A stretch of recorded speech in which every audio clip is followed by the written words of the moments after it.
প্রিয় ভাই ও বোনেরা, আসসালামু আলাইকুম ওরহমতুল্লাহ। আপনারা জানলে অবাক হবেন যে কেন জামায়াতে ইসলামী বাংলাদেশ জনগণের ভালোবাসা পাওয়া সত্ত্বেও অনেক ক্ষেত্রে কাঙ্ক্ষিত সাফল্য পায় না। এটি বুঝতে হলে আমাদের একটু পিছনের দিকে তাকাতে হবে, বিশেষ করে ইসলাম প্রতিষ্ঠার প্রথম যুগে মক্কার নেতৃত্ব ও সামাজিক কাঠামো বুঝতে হবে। গত কয়েক শতাব্দী ধরে মক্কা ছিল একটি একক গোত্র কুরাইশদের নিয়ন্ত্রণে। কুরাইশরা যখন সংখ্যায় বৃদ্ধি পেল তখন তারা অনেকগুলো উপগোত্রে বিভক্ত হয়ে পড়ে। মক্কায় শৃঙ্খলা বজায় রাখার জন্য প্রতিটি গোত্রকে নির্দিষ্ট দায়িত্ব দেয়া হয়েছিল। কুরাইশদের মধ্যে সবচেয়ে শক্তিশালী 4টি গোত্র ছিল। 1. বানু হাশিম, ধর্মীয় ও আধ্যাত্মিক নেতৃত্ব। নবী মুহাম্মদ সাল্লাল্লাহু আলাইহি ওয়াসাল্লামের গোত্র। কাবা রক্ষণাবেক্ষণের কারণে মক্কার ধর্মীয় ক্ষমতা ছিল তাদের হাতে। বানু হাশিমের নেতা ছিলেন আব্দুল মুত্তালিব এবং পরবর্তীতে আবু তালিব। 2. বানু উমাইয়া, অর্থনৈতিক নিয়ন্ত্রণ।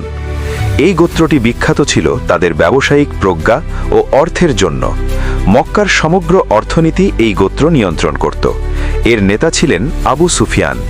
পরবর্তীতে এই গোত্র থেকেই হযরত ওসমান রাদিয়াল্লাহু ইসলাম গ্রহণ করেন। 3. বানু মাখজুম, প্রতিরক্ষা ও সামরিক শক্তি। মক্কার যোদ্ধা পরিবার হিসেবে তারা পরিচিত ছিল। মক্কার প্রতিটি যুদ্ধের পরিকল্পনা ও অস্ত্রের যোগান আসত এই পরিবার থেকে। এই গোত্রের নেতা ছিলেন আবু জাহেল। পরবর্তীতে এই গোত্র থেকেই সাইফুল্লাহ বা আল্লাহর তলোয়ার খ্যাত সেনাপতি খালিদ বিন ওয়ালিদ রাদিয়াল্লাহু ইসলাম গ্রহণ করেন। 4. বেনু আদি, কূটনীতি ও বিচার ব্যবস্থা। এই গোত্রটি ছিল মক্কার পররাষ্ট্র মন্ত্রণালয় ও আদালত। তাদের দায়িত্ব ছিল 3টি: কূটনীতি, ডিপ্লোমাসি। অন্য কোনো গোত্র বা বহির্শক্তির সাথে বিবাদ হলে তারা রাষ্ট্রদূত হিসেবে কাজ করত। বিচার ও সালিসি, আরবিট্রেশন। বিবাদ নিরসনে তাদের সিদ্ধান্তই চূড়ান্ত বলে গণ্য হতো। মুখপাত্র, স্পোকসপারসন। গুরুত্বপূর্ণ চুক্তি বা ঘোষণায় তারা কুরাইশদের পক্ষ থেকে কথা বলতো। এক কথায় তারা ছিল মক্কার বুদ্ধিজীবী ও আইনজীবী। হযরত উমর এবং তার পিতা খাত্তাব এই দায়িত্ব পালন করতেন। বর্তমান বাংলাদেশের প্রেক্ষাপট ও জামায়াতে ইসলামীর অবস্থান। মক্কার সেই কাঠামোর সাথে বর্তমান বাংলাদেশের রাজনৈতিক বাস্তবতা তুলনা করলে কিছু গুরুত্বপূর্ণ বিষয় ফুটে ওঠে। 1. ধর্মীয় সমর্থন। বাংলাদেশের বেশিরভাগ ধর্মপ্রাণ মানুষ জামায়াতে ইসলামীকে পছন্দ করেন। যদিও কিছু সুবিধাবাদী বা ভিন্ন মতবাদলম্বী আলেম বিরোধিতা করেন, তবুও সাধারণ ধর্মপ্রাণ মানুষের বড় একটি অংশ তাদের দিকেই তাকিয়ে থাকে। 2. অর্থনৈতিক চ্যালেঞ্জ। বনু উমাইয়ার মতো যারা বর্তমান বাংলাদেশের অর্থনীতি নিয়ন্ত্রণ করেন, অর্থাৎ শীর্ষ ব্যবসায়ী ও শিল্পপতি, তাদের সাথে জামায়াতের দূরত্ব রয়ে গেছে। বড় ব্যবসায়ীরা হয়তো মনে করেন জামায়াত ক্ষমতায় এলে তাদের ব্যবসায়িক স্বার্থ বিঘ্নিত হবে, অথচ জামায়াতের উচিত ছিল তাদের বোঝানো যে দুর্নীতিমুক্ত রাষ্ট্রে তাদের ক্রয় ক্ষমতা বাড়বে এবং ব্যবসা আরও সহজ হবে।